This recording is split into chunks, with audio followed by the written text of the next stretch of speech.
In the last tutorial we looked at static methods, and we explained that a static was another way to say the global variable in the older languages, and it's static in the sense that you cannot copy it. So we've been looking at objects, and we've got a class which is a prototype, and we make a copy of that. So when we make an object, we're making an instance of it. Every single data member and every single method within that class, a copy of it is made and put into memory. And when we make another object, a copy of the prototype gets copied into memory again, and we make another object, another copy gets put into memory. So you've got there are 3 different sets of that class methods and data types into memory, and that's quite expensive. But when you do static,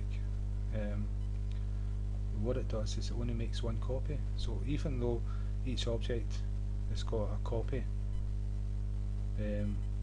of the static, it's not a copy, it's just the one variable, and they've not got a copy of it. So any change that they make to that variable is permanent, and that's what I'm going to show you. So what I've done is I've created, because you may not know or realise that when you make an object, that a change in one variable in one object does not affect the change in another one, because they've got separate copies and separate memory locations. Right, in the static one, it's one variable located in memory, and each copy is accessing that variable in that memory location. So any change is permanent to that memory location. And so if there's 3 different objects and each one changes that, these changes are permanent. So when the last one changes it and the first one goes back to test the data, they'll find it's not the same as when they changed it. And so where a static variable is good for is like a score. So when you get your score going up, it stays. Know that you don't want to lose your score, and so that change will be permanent, and it will be a global variable. You don't want to find that you've reached 1,000 points, next minute it drops down to 500 because another object has changed it. And so that's what static is for. So I'm going to prove this to you so that you can see we created a public static int variable, and the difference between normal object ones is a static keyword. That means it's not part of the object, it's not going to be a copy. And so we went to main, we created 2 separate instances of 2 separate objects of the third class, and so each one is a separate copy apart from a static. A static is just both of these objects are accessing the same score. And so to prove it, what I've done is I've added 33 from one copy, and I've added 3 from another copy. And if we go back to the third class,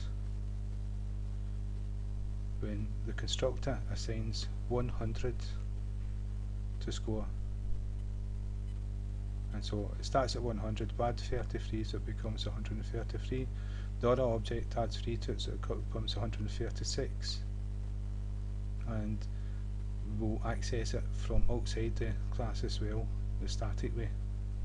So if we go back to main, I run the program. So as you can see at the bottom there is 50. That's from previous tutorials. I started at 100 but didn't show that on the screen. We're just showing that we added 33 to 100 and then we added 3 to it. And you see that the change, the 33 from one object was permanent, because when the other one made the change it added 3 onto it, added 3 onto 33 rather than free onto 100. If it wasn't static, the change from this one would, because it'd be a different variable, different copy, wouldn't have an effect on this one. So this one would be 33, while this one would be 103. That's the difference.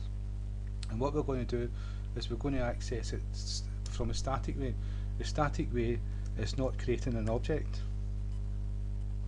and so it's, you type in the path directly to the score and you see it's popped up. And so what we can do is we know that it's 136, so we say equals podcast dot score plus, let's say 203. So that will be like 203 and 100 and 339. What was the original? What was the original score? It was 136. Yeah, so 339.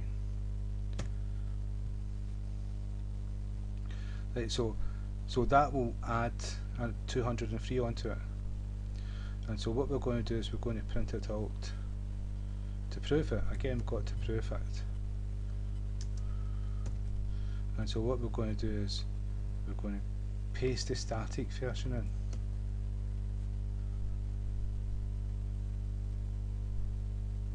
What did I do there? Did I do copy? Yeah. I've done something wrong there. Undo. Yeah. So what I meant to do is just copy this. And we're going to paste this in. And that one's, we've created two of these, TC, yeah, well, TC score, TC, and what we should have done is just printed out TC, but it'll be the same. I hope you've noticed what I did wrong there. TC, and I was printing out from this object, but both are going to be the same. So we're going to print out the change in that object, print out the change in that object, and print out the change the static way, and we're going to see that the changes are permanent. It's not different for each object. So I got interrupted, I had to stop. So what I was trying to say is that we've made a change, we print this out from this object, made a change with this object, printed it out, made a change the static way, added 203, and we're going to print out the score. And what we're going to see is that each change is permanent for no matter what way we access it, because it's just the one variable for everyone. There's no copies, it's just one, it's static. And the 50 was from previous tutorial, so it started 100, added 33, added 3, so that's 136. Then we added 203, so that made it 339. And so what you can see here is that the changes are permanent. Well, an object variable, if it wasn't static, it's different copies, it's different variables, so they've got the same name, and the changes from one object to another doesn't affect each other, and so that's static. So I hope that's helped, and again, thank you for your time.